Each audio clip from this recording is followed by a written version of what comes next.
I really like this thing that video essayists do when talking about shows or movies they don't like, either because they're so unremarkable in every way, or because they're so frustrating that they don't even know where to begin. So they just go, blankety blank is a show that exists. And I thought it would be funny to start this video that way, but I feel like whereas with other YouTubers the phrase indicates a feeling of apathy for what they're discussing, it's the complete opposite for me. The fact that I can even sit here and say the phrase Five Nights at Freddy's High School is a show that exists is very remarkable to me.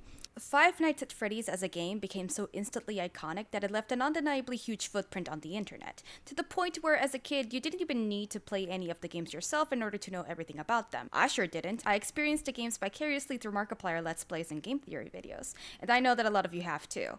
And it's no wonder how it got so popular. The first game in particular is really well made. It has an interesting and engaging gameplay loop, the character designs are iconic and hits that perfect middle of not looking too cute nor too creepy, there was interesting lore hinted at through dialogue, minigames, and Easter eggs, and on top of all, it's a game that came out at exactly the right time.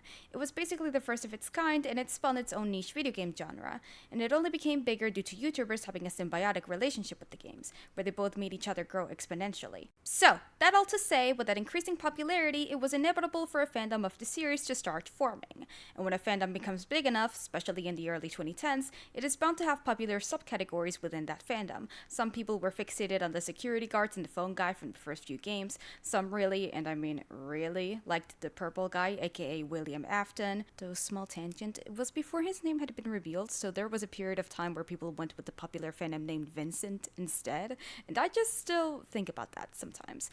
But most importantly, some people were fixated on the animatronics themselves, of course, and many had the idea to turn their iconic designs into human designs, otherwise known as Gajinkas. Gajinkas were, and continue to be, a staple in fandom of any piece of media with non-human characters. So of course, making Gajinka designs of the FNAF crew was a surefire way to gain some FNAF fandom clout, within specific circles. You will notice that these designs feature a lot of the same characteristics. They were mostly light-skinned, skinny, with bright anime eyes and hair and cute outfits, and generally just seem to appeal a lot to teenagers, which is obviously fine and there's nothing wrong with that, unless you're a grown adult from Reddit, in which case there's a huge problem with that, according to you. God forbid this game made for children has a fandom mostly consisting of kids who make art for themselves and other kids their age, then people will think that us, the grown men who take these games seriously, are like gay or something. We can't have that. But anyways, I remember being a little kid on the outskirts of the fandom and becoming obsessed with the fan-made Gajinka designs, and I would think to myself, this is so cool. Someone should definitely make a show using these designs. And little did I know that someone already had. Five Nights at Freddy's High School is a show that exists. On December 4th, 2015, a Mexican YouTuber named Edithlora, otherwise known as Edo-chan, dropped a monumental video that would forever change the trajectory of her life. And mine, okay? I will never be the fucking same. The video is titled If Five Nights at Freddy's Were High Schoolers, in all caps, by the way. Now, if at any point during their introduction you wondered to yourself how you've never heard of this show before, it's likely because you are gringo. This show was entirely contained within Latin America YouTube, and though it's been getting some overseas attention recently, I noticed there's a small subsection of the fandom now that's from Russia, surprisingly enough, which I find awesome. It's still not really known about generally by most Americans, which is why I wanted to make this video in the first place. But anyways, going back to the unofficial pilot for the show, the video itself is pretty rudimentary, both in terms of presentation and the ideas it brings forward, but it doesn't need to be anything more than that. This is just an artist online drawing silly doodles and describing the personalities of the characters she's drawing, or in this case, assigning her own personalities to characters from a franchise she seems to be a fan of. And I will give credit where it's due and say that Edo is really good at talking about her ideas, and there's a reason why this video became as popular as it did.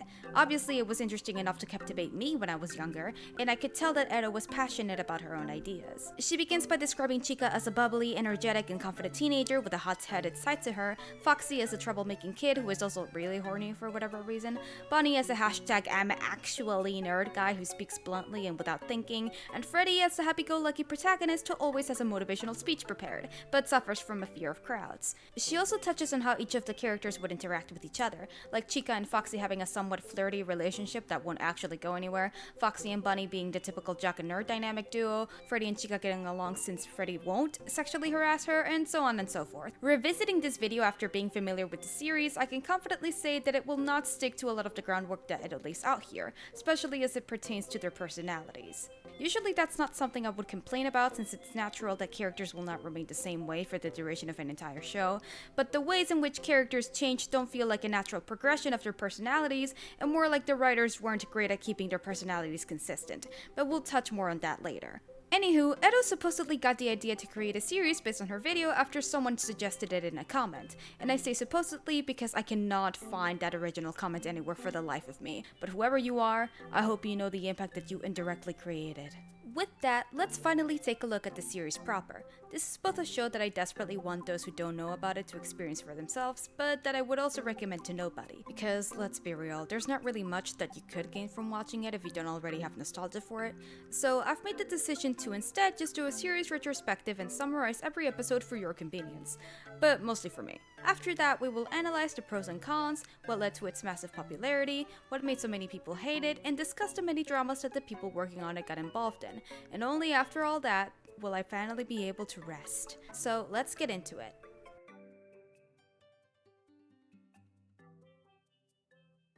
In the first episode, Freddy is standing in front of the whole classroom and going on an entire monologue about wanting to become like super famous or whatever. And when the kids start laughing at him, he's like, "What? I said all that out loud?" Well, yeah, of course you said that out loud. You're introducing yourself to the class. What did you think you were doing? And honestly, if a random ass kid in my class introduced himself like, "Hello, I'm the protagonist and you should be friends with me so we can be famous together," I would also be like, "Yeah, okay, bro." After cringing at himself, he looks around for who to sit next to, which is when we see the rest of the FNAF crew and immediately clock their archetypes. We have the tough bully looking guy, a nerd, and girl. And that's when, oh, that's it? That's where the episode ends? Already? Yeah, these are short, but the reason it ends right here is because you, that's right, the audience, get to decide who Freddy sits next to. Yep, this fan-made FNAF anime has choose your own adventure elements. It was kind of a genius move, really, because not only does it make your audience have a personal investment in what happens next, but it also naturally drives engagement by encouraging people to comment. Well played, Edo-chan, well played. And before we continue further, I will address the production value elephant in the room, I guess you could say. As of right now in our timeline, the show is being written, directed, and voice acted entirely by Edo herself and her then boyfriend, now husband, Mr. Disaster, who has his own YouTube channel. Later down the line, we will see them slowly get not only additional voice actors, but artists as well. Just know that for now, this is what the show looks like. But anyways, on to the next few episodes. A lot of these are so short that I'm just gonna rapid fire summarize them. So, starting at episode 2, Freddy goes to sit next to Foxy, but oopsie daisy, he trips on his legs and they both kiss, causing Fox to crash out on him as this is clearly the first time he's come to question his sexuality, and Chica calls him out for beating up the poor new kid. Bonnie is also there, I guess, he was just sleeping, but the ruckus gets the teacher to send them all to detention. Episode 3 has them all hanging out in detention breakfast club style and not getting to know each other. Instead, Freddy notices a poster of a battle of the bands on the wall, and Chica shares his enthusiasm, saying she's always wanted to participate in one, but that no one wants her in their group. Aww. Bonnie remarks that it's obviously because she's a weirdo, which she becomes angered by. Then Foxy says it's only because they're all intimidated by her talent, which she's very flattered by, before confronting him about not helping them all clean and just sitting around doing nothing. Freddy interrupts them both by asking Chica if she ever thought of starting her own group instead, ending the episode. The only other thing of note from this ep is that Freddy goes from being voiced by Edo herself Así que les recomiendo que seamos amigos para que triunfemos juntos. to being voiced by one of her friends who goes by DanCat. Bueno, sí, que usar lentes sirve también para aparentar estar despierto. Don't worry, his mic quality will improve. His voice acting skills, on the other hand... Sorry, that was mean. Episode 4. Chica is inspired by Freddy's words, but once again sulks that nobody would ever want to be part of her band. Aww. Freddy offers his talent as a singer, remember this for later, and then says that the other two will surely want to join, which Foxy and Bonnie refute. Chica manages to sway Foxy by using her girlish charm, but Bonnie isn't so easily persuaded. Foxy tries to intimidate him into joining, but Chica tells him he shouldn't force him. Then Freddy insults him once and Bonnie's ego is so hurt that he turns around and does the whole light shines on enemy glasses thing and decides to join after all to prove that he's the best guitarist in the world. Chica is very excited and Freddy asks Foxy what he's good at, which he admits is nothing. Underachieving king. A shadowed hand opens a doorknob and a mysterious shadowy figure appears, ending the episode. Ooh, wonder who that could be. Let's see what the options given to the audience was. It could be Golden Freddy, it could be Mangle, and...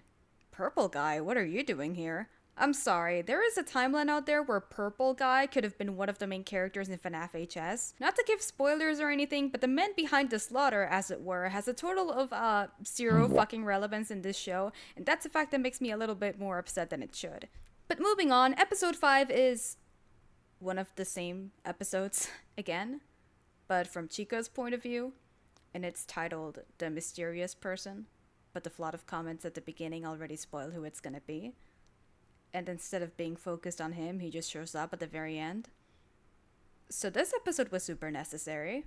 Episode 6, a white twink appears and he's like, "Hey, can I join your band?" And nobody knows who he is except Chica, who calls him the Golden Boy, implying he's either famous or at least very popular, which makes you wonder how the others don't know him then. After Golden falls in love with Chica by looking at her once, he starts putting the moves on her, which makes Foxy jealous and tries to get him to back off. Bonnie inadvertently insults Foxy's abilities by stating it'd be nice to have someone in the group who actually knows what he's doing, and Freddy asks him to do a demonstration, which Golden happily does. And that's when we get into the first song of the series. Oh, did I forget to mention that? Yeah, sorry. This fan-made FNAF anime that has choose your own adventure elements is also a jukebox musical. Golden sings a love ballad, and by that I mean a literal Hispanic love ballad that you'd hear on the radio, which is a testament to how much more lenient YouTube copyright laws were back in the day. Everyone is impressed, sans Foxy, who starts booing and being a little hater. Then the scene transitions into what I'm pretty sure is supposed to be a flashback, but in my head is actually just Golden making up a backstory between him and this girl he's never met. Like, the moment here in the limo is him seeing her for the very first time and he grows obsessed, so he writes fanfiction in his head where she fixes him as a little kid. Anyways, the song ends and so does the episode, so it's still uncertain whether they even let him in the group or not. Imagine he does all that and the others decide, yeah, actually, you were not that good, can you leave? In any case, the only other bit of info I'll share about this ep is the voice behind Golden, Tito Bash. He has a YouTube channel where he composes music and makes covers of popular songs. On to episode 7. We open at Foxy's house where he's enjoying a lovely breakfast.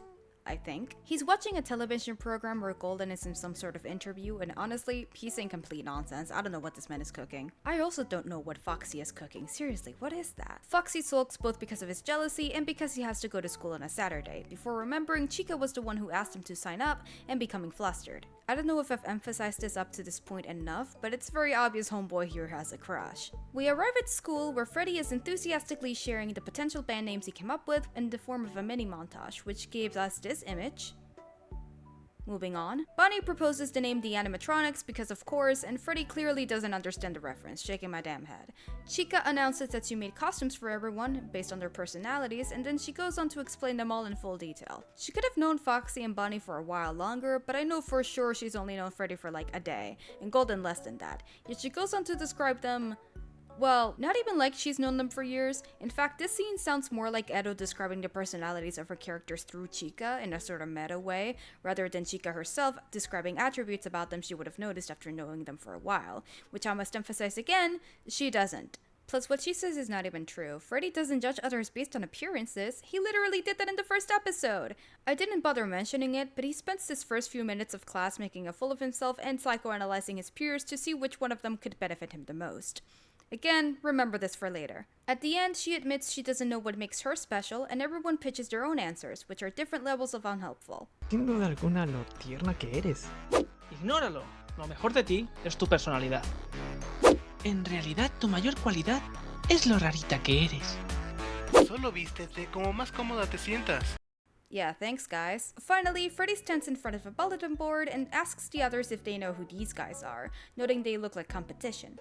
Alright, we reached the end, and once again we can vote Purple Guy again? It's like he's taunting me at this point.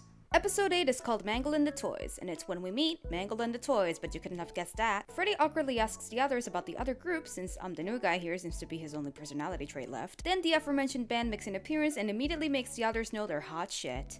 Foxy and Mangle exchange a weird look before she laughs incredulously, and her two bandmates proceed to mock the rival band in their own ways. Bonnie and Freddy don't seem to mind though, as they are too distracted by Mangle's beauty, and I can't blame them. I mean, look at her design, it's peak. After Foxy becomes annoyed at the two, we'll find out what that's about later, the rival band decides enough time has been wasted and it's time to show them what they got. But Toy Chica guess her parents were okay naming her that, volunteers herself to sing in Mangle's place, and that's when we hear the second song of the show. Yes, I should also mention, every time a character sings in the series, you can be sure that the episode is gonna deviate into a music video where we learn about the character's past, and that's exactly what happens here. We see how they all met each other and how the band formed, full with an anti-theft message and lesbian undertones. Iconic. The song ends and everyone is impressed, and the episode ends also. That's something else that you'll notice, especially early in the show. Once the song is over, they have nothing more to add. They just stare in silence and that's it. Since we met 3 new characters, let's meet the respective voice actors. Mangle is voiced by... Okay, I can't take their FNAF name seriously anymore. So, we'll see as the show progresses that the creators decided to give characters alternate names, cause even they recognize you can't just walk around being named Toy Bunny. So it's only like 17 or something episodes into the season where we finally hear Mangle's and Toy Chica's names changed to Meg and Joy, which are much cuter and shorter, so I'll just start calling them those from now on just so there's no confusion. But anyways, Meg is voiced by Aki-chan, Joy is voiced by Lucy-chan. What is it with these YouTubers putting chan at the end of their names? And Bon, yes that's Toy Bunny's name, is voiced by Rithbenval.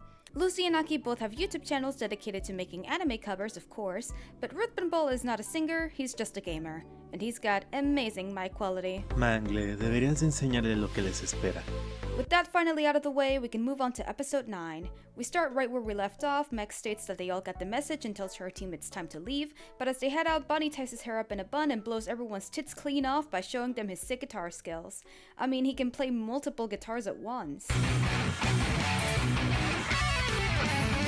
That's pretty impressive. Bon is stopped in his tracks as he listens to the guitar play and he feels a kinship. He can't just let a guitar shred off her hanging, so he joins in by playing his own guitar, and they just kinda do this for like a minute or two.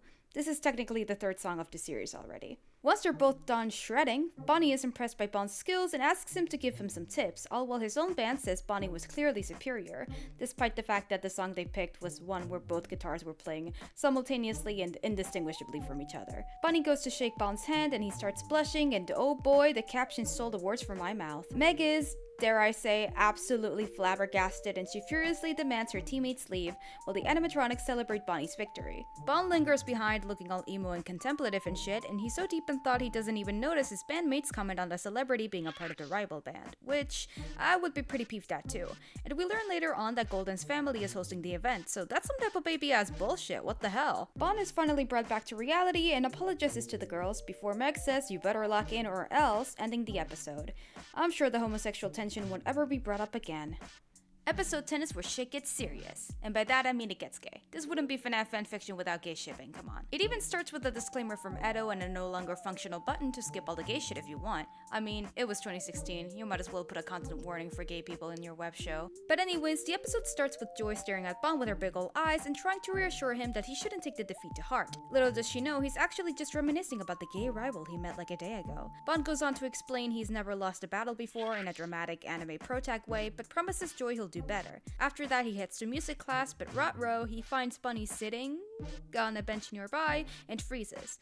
Just as Bonnie turns his head though, Bon leaps out of sight, peering over the bush to overhear a conversation between him and Freddy. Freddy is trying to convince him that he won the battle, but Bonnie is insistent that the blue-haired freak can teach him something he doesn't know. He didn't actually say it like that. Freddy relents and leaves him be, but Bon believes he was just faking modesty and becomes even more annoyed. He says he's gonna find a different place to practice, despite him saying he was heading to class just a few minutes ago. In fact, why aren't any of them in class? You can't convince me that lunch break is that long. That shit lasts like 30 minutes if you're lucky. Bon goes from place to place trying to avoid Bunny, but he's eventually found anyway in a tall-ass tree. Bon loses his balance and almost falls, but Bunny catches him, and I'm getting annoyed at both their names being so similar because I have to say them so much.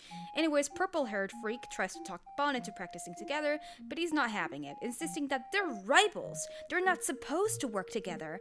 However, Bunny makes a very convincing argument of who gaff, and then invites him to practice tomorrow at the park while leaping out of the tree like Spider-Man. Bonnie's left confused and flustered before turning to angrily punch a tree next to him while saying nothing. For some reason, the audio is completely cut out of this section, so I have no idea what he's saying. Eventually, Meg shows up and immediately notices the bruise in his hand, asking him not to self-harm anymore, pretending that the reason she's worried is because the bruise could cost them the battle. But nice try. I caught you giving a shit about your friends. She also shares some encouraging words, not understanding that Bon's abilities as a guitarist are not what's causing him turmoil.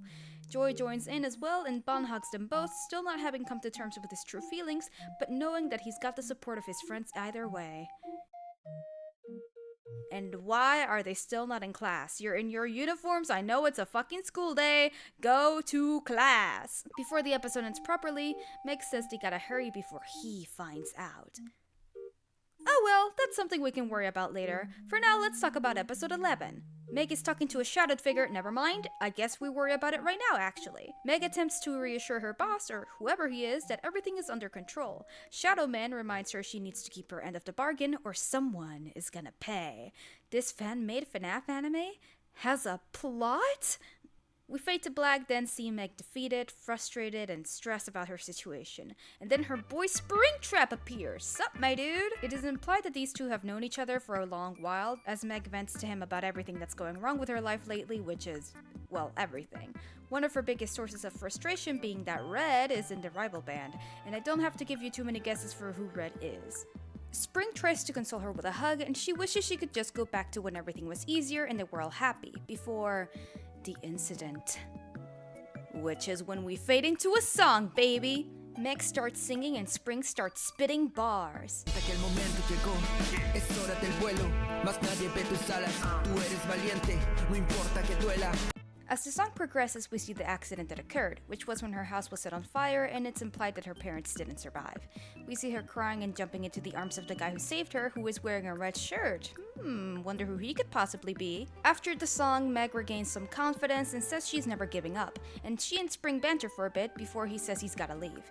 He tells Meg to say hi to Red for him, to which she looks annoyed, but Spring says that Red loves her and she knows it, hinting even more at the nature of their relationship. This episode has it all to keep 12-year-old fans invested. I mean, there's a mysterious figure they're all working for. There's an angsty, tragic backstory. There's angel imagery, which kids back in the day were obsessed with. There's blood, betrayal, there's even rapping.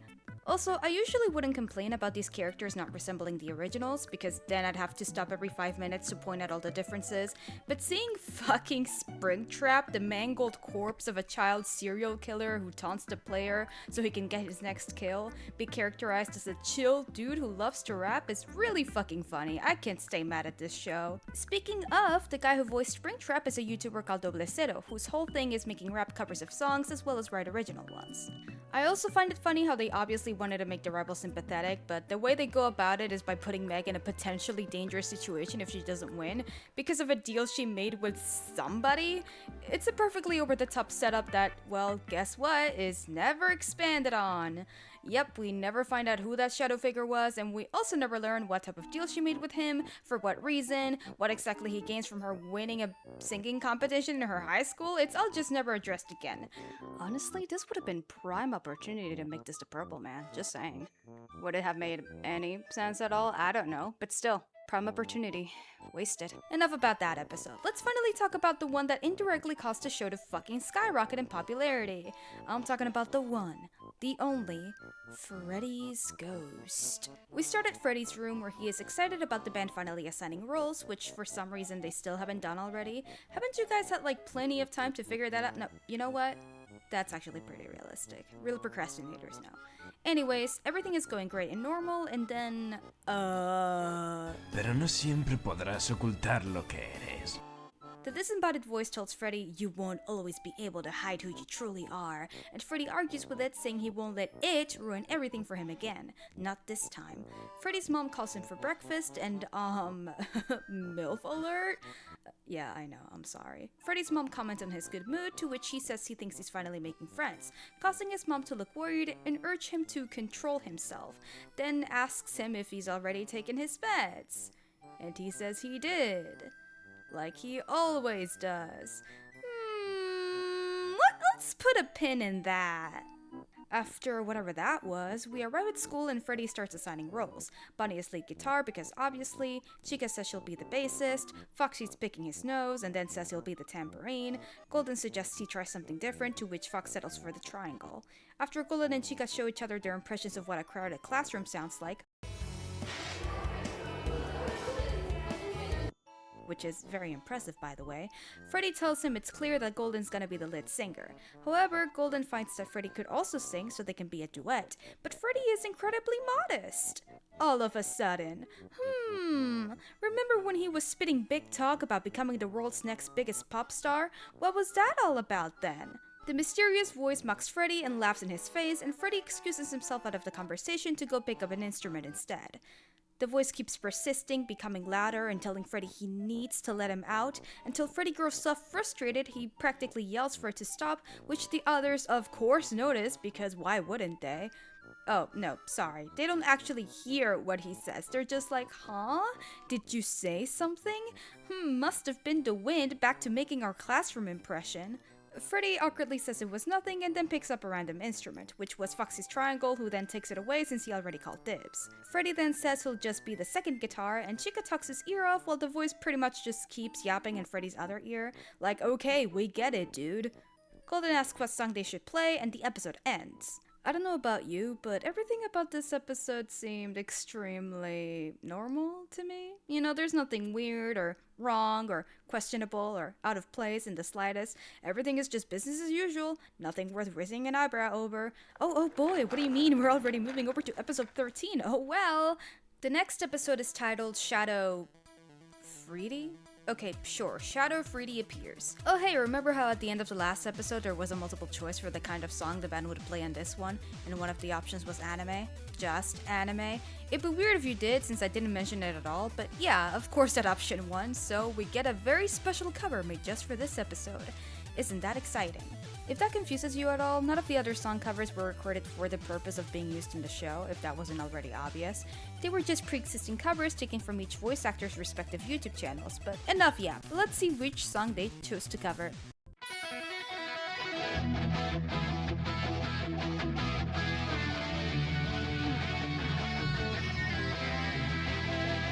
By all logic, this show should be a fever dream, but it's not. It's right here in front of me. Anyways, as they play the song, and I will say, I do really appreciate that they even implement Foxy's stupid ass triangle into the cover. Like, that's just so delightful to me. Golden is leading vocals, and the voice in Freddy's head starts chiming in with dark and edgy versions of the lyrics, until his passion for Dragon Ball Z jumps out and he completely takes over Freddy's body. Golden is rightfully confused because Homeboy kept saying he wasn't gonna sing like an episode ago, but they finished the song with an incredible triangle finale, and Chica is impressed with Freddy's voice. However, what she doesn't know is that Freddy can come to the phone right now because Freaky Fazbear is on the line.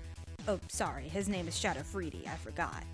Some typical workplace sexual harassment later, and a triangle to the face, and Freddy is back to normal. Chica tells Foxy he should be more careful and asks Freddy if he's okay, but he apologetically leaves the room and confronts his inner demons. Shadow Freaky claims he's just having a little fun and says, "Oh come on, I'm just a little guy," but Freddy's not having it. It doesn't matter though, because this happens.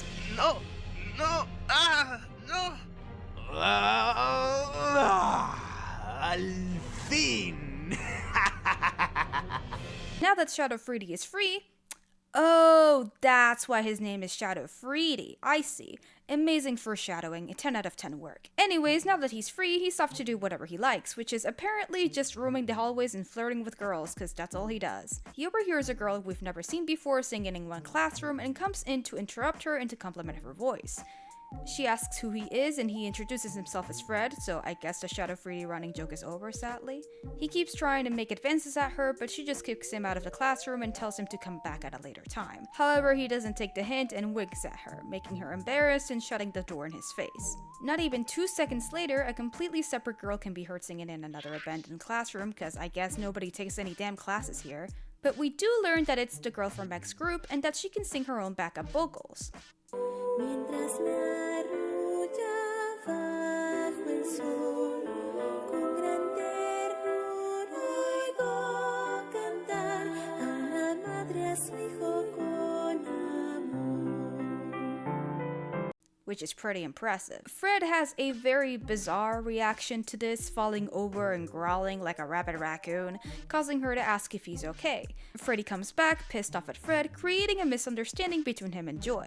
He asks if he hurt her, to which she laughs and tells him she's fine, and Freddy is overjoyed to learn that nothing bad happened. Pues... no ha pasado nada. No ha pasado nada. Yeah! And that was that. Perfectly normal set of episodes.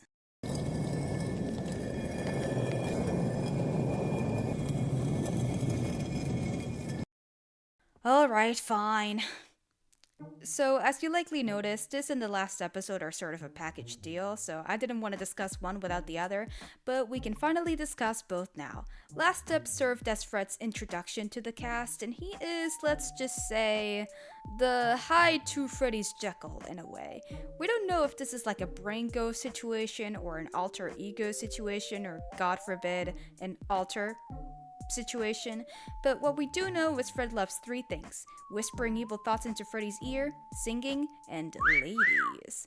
And that's all he has to offer as of right now. But stating the obvious, it's clear that Fred wasn't planned from the beginning, because the earlier episodes don't really make sense if so. If singing is the one thing that brings out Fred and Freddy doesn't want to stand out, there's obviously no reason why Freddy would boastfully claim to be a pretty good singer, or for his clear motivation in the first few episodes to be becoming a pop star. It also obviously makes no sense for Fred to not have been a problem at all up until this point. I don't know, I guess Freddy may have just been downing a fictional pill or two to keep Fred at bay whenever he wasn't on screen, but hold up, that's another thing. Because it is the intended canon for this show, as we see in the scene with his mother, that Freddy takes special medicine to keep Fred at bay every single day, it directly implies that Freddy suffers from some form of mental disorder, which could be misconstrued as dissociative identity disorder, or schizophrenia, or any other schizoaffective disorder, and that, I think, is handled pretty irresponsibly here. Not only does it make no sense considering what we'll learn about what Fred is in the future, but it just contributes to further stigma surrounding these things,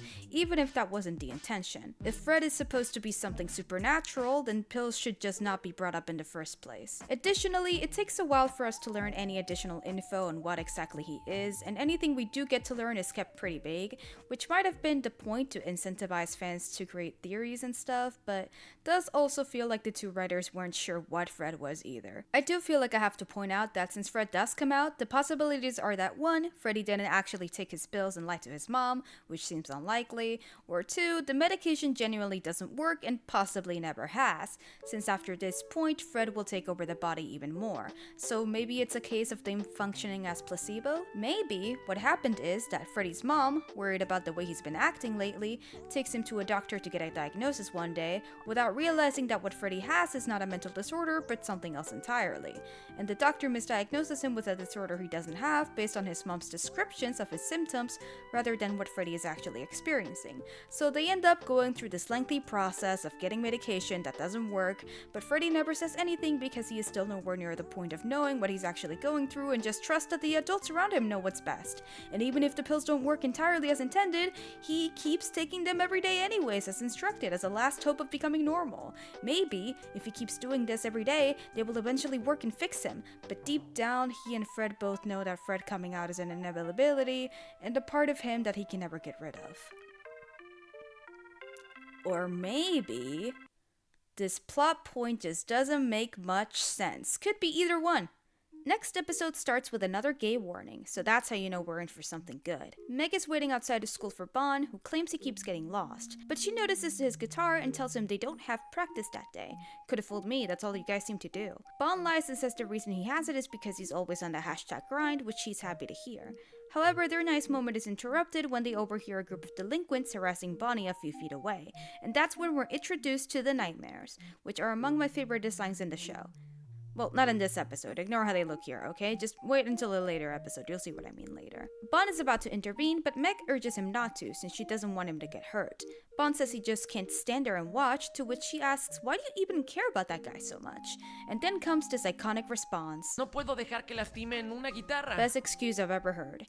Then a sound effect that sounds too close to a gunshot plays, and for a second it looks like Bonnie just fucking dies. Bon frees himself from Meg's grasp before Fox shows up out of nowhere and intervenes before Bon gets the chance. Apparently, they all have some history because the nightmares tell Fox not to get involved, and Foxy plays a lovely acoustic guitar melody from his mouth. Oh, ya sé. Which is very impressive. That's not edited, by the way, that's just how the audio sounds in the show. I don't know what happened. I will now try to reconstruct what is being said in this scene based on context clues. So, Fox probably says something tough like, ooh, you guys are looking for me to beat you up again, and then maybe right here they overhear like a teacher or the bell ring or something that makes them go, you're lucky this time, but this isn't over. Let's go, guys, and then they flee, and then Fox asks Bunny, why do you just let those guys beat you up all the time? Are you stupid? Why are you getting bullied? Just walk away. Bonnie says some emo shit like, I have no reason to fight. It's okay. I'm immune to hits anyway. Fox is like, okay, whatever, and Meg is like, see, everything, it's fine, let's go. And then the audio goes back to normal. Yay! Anyways, Bon begrudgingly lets it go for now as they head inside. After school is over, he departs from the girls to go practice at the park. Bon meets up with Bonnie there, clearly happy to see him, before noticing Bonnie is beaten the fuck up.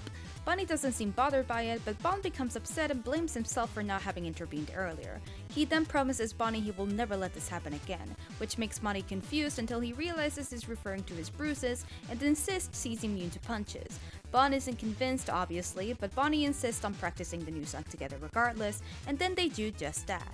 The next day, the exact same thing happens again, like it's fucking Groundhog Day. Meg wonders why Bon is late, he says he got lost again, the bullies are back at it again, yada yada, but this time, Bon steps in before the leader of the pack can kick Bonnie in the head.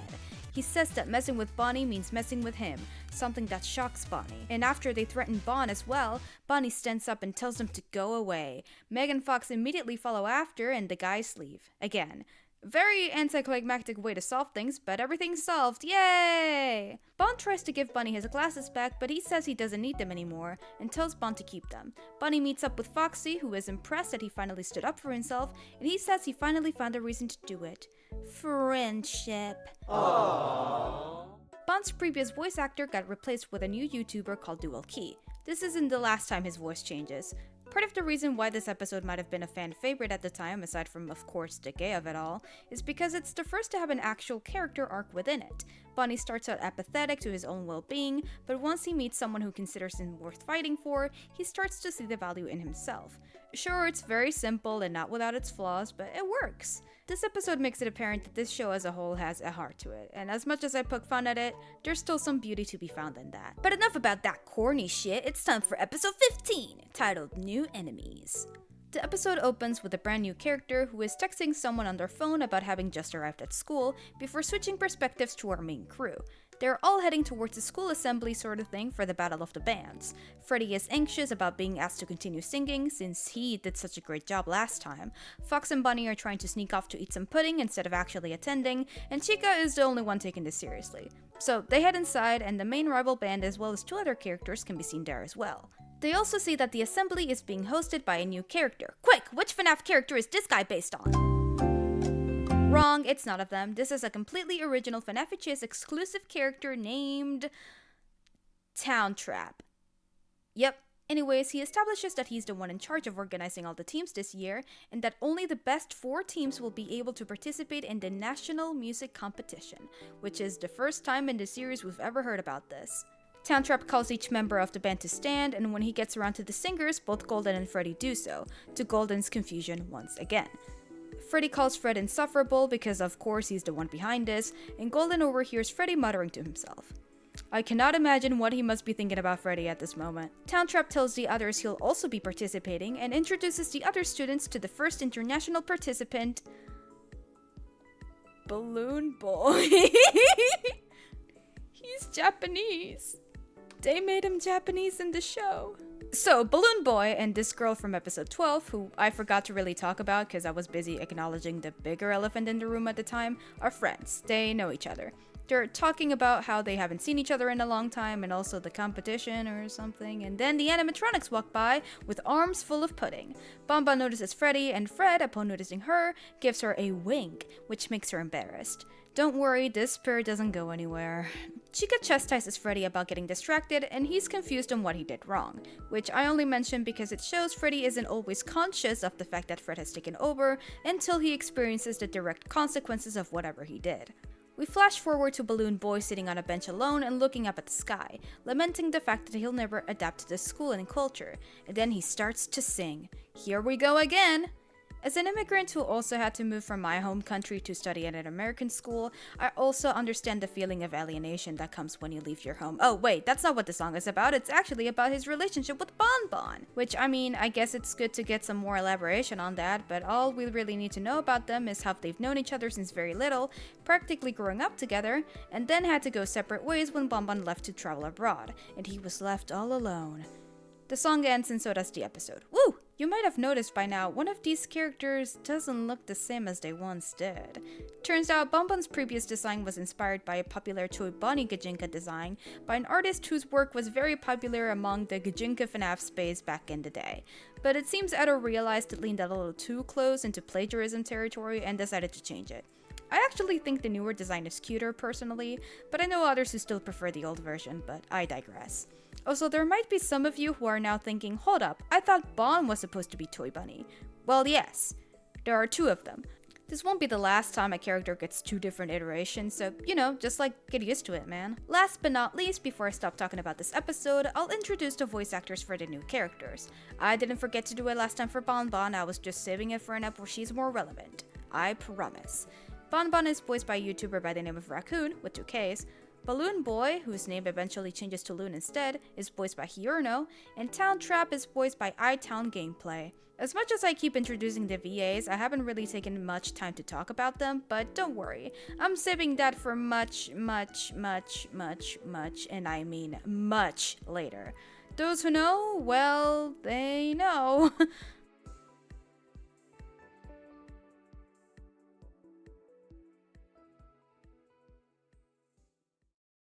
And with that comes the conclusion of what I call Season 1A. That's right, this is only the first half of Season 1.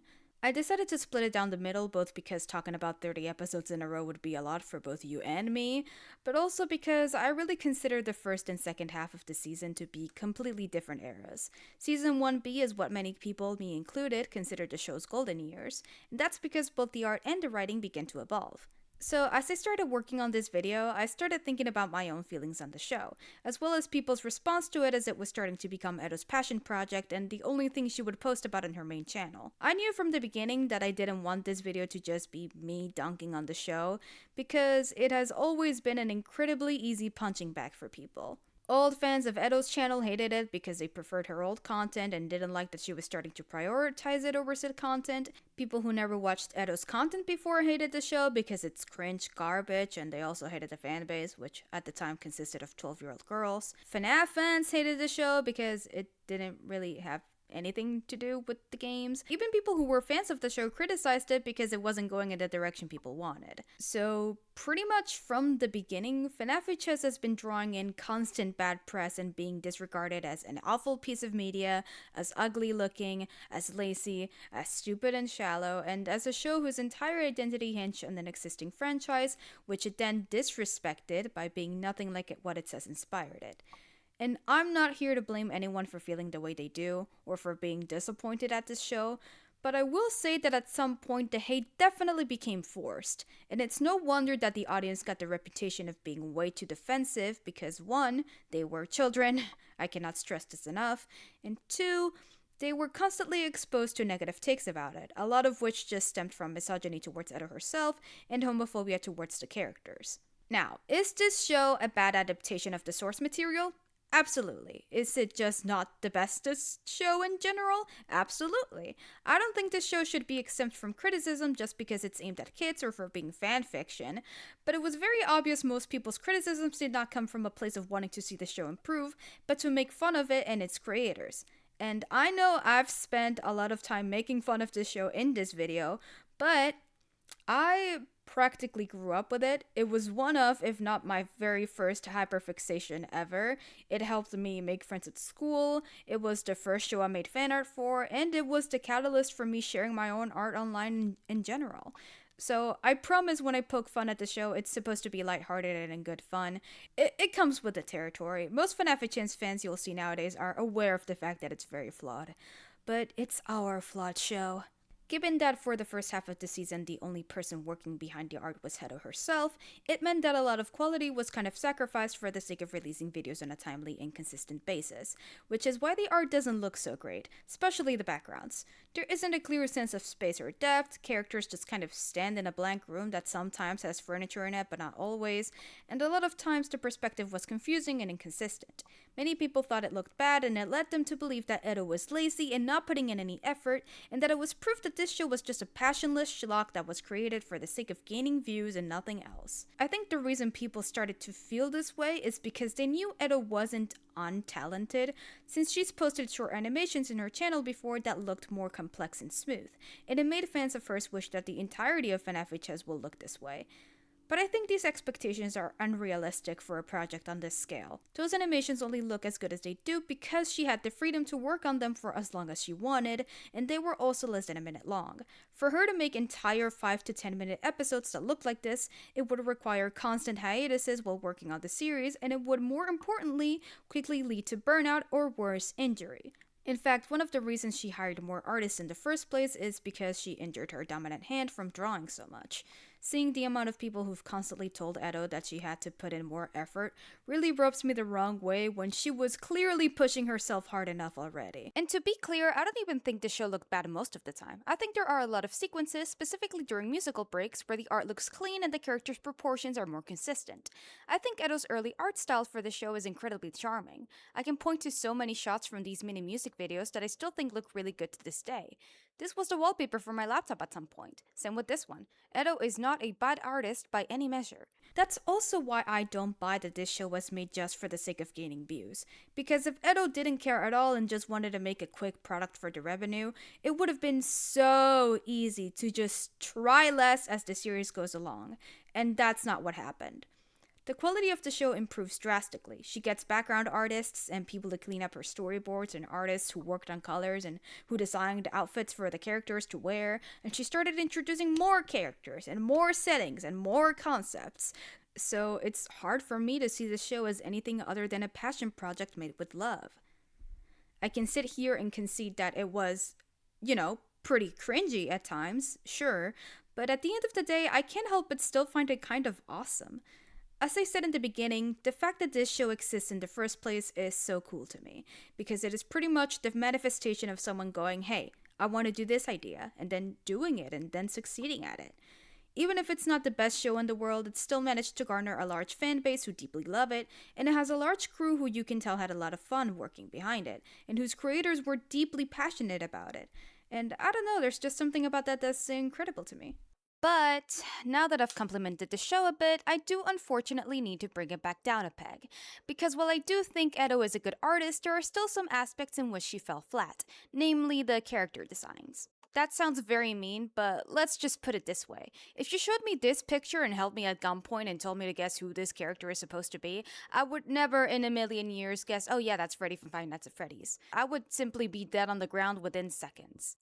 Now, here's the thing. The question of whether these characters looking even more like their game counterparts would actually benefit the show in the long run is one that I cannot answer, knowing the direction the show will take in the future. Over time, we'll see how these characters evolve past their initial inspiration and take on a life of their own, which I don't want to invalidate by saying that Edo should have retroactively made them look more accurate. But at the same time, I feel like it's impossible to deny that the Five Nights at Freddy's High School characters really do a bad job of representing Five Nights at Freddy's, but that was already pretty obvious. The other major thing I wanted to point out, which I feel is much more important, is the lack of diversity in the cast, both in skin tones and body types. And I'll just be blunt. I do not think it reflects very well that the only black character we've seen thus far is practically a leader of a fucking gang. I also don't think it reflects well that the two Asian characters' skin tones border on looking straight up yellow. That's just pretty bad. Not only do I think it would make for better representation, but diversity is just a useful tool to not make your casts all feel samey or like they're all variations of the same character with different wigs. Especially considering Edo's art style, which is already pretty simple, so it leads to characters kind of suffering from safe face syndrome. Therefore, I think these designs would hugely benefit from having more unique shapes in their silhouettes to differentiate them further, and you could do so by making their heads different shapes, for example, or emphasizing certain features like the eyes to make them more distinct from one another. I think some of the designs that we'll see later in the show do implement some of the criticisms I'm pointing out here, and surprise, surprise, they are some of my favorite designs in the show, but we'll just have to wait until we get there. Speaking of getting there, I've already teased this multiple times, but I really do mean it when I say the show improves drastically in quality, so much so that it makes me incredibly excited to work on the part 2 video as soon as I can. Season 1A really is mostly just setup, so it unfortunately doesn't leave me with too much room for actual analysis, and yes, I do intend to seriously analyze this show, don't underestimate me. But if you bared with me through this video, I promise part 2 will pay off. Episode 16 forward is where the real FNAF chance begins. So I guess all that is to say, if you want to stay tuned for part 2 and want to make sure you don't miss it, then, you could subscribe or something. But anyways, thank you so much for watching this video all the way. I will see you next time, which will hopefully be relatively soon. Just don't expect it to be any earlier than 2 months. Bye bye!